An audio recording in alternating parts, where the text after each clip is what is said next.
मैं अनूप संजय धोत्रे जो लोकसभा का सदस्य निर्वाचित हुआ हूँ, ईश्वर की शपथ लेता हूँ कि मैं विधि द्वारा स्थापित भारत के संविधान के प्रति सच्ची श्रद्धा और निष्ठा रखूँगा।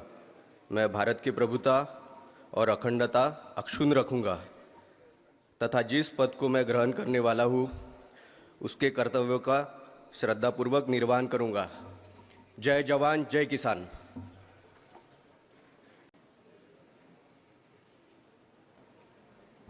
मैं अनूप संजय धोत्रे जो लोकसभा का सदस्य निर्वाचित हुआ हूँ, ईश्वर की शपथ लेता हूँ कि मैं विधि द्वारा स्थापित भारत के संविधान के प्रति सच्ची श्रद्धा और निष्ठा रखूँगा।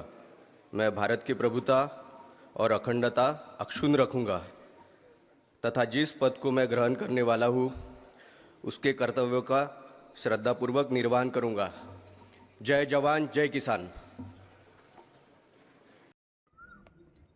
बनवा व्हिडिओ, पाठवा व्हिडिओ। आम्ही तुमच्या न्याय व हक्कासाठी लढा देऊ। ताज्या बातम्या व घडामोडींसाठी पाहत राहा फक्त महाराष्ट्र लाईव्ह न्यूज। आजच आमच्या चॅनलला सबस्क्राईब करा, शेअर करा, कमेंट करा आणि हो, बेल आयकॉन दाबायला विसरू नका। जय महाराष्ट्र।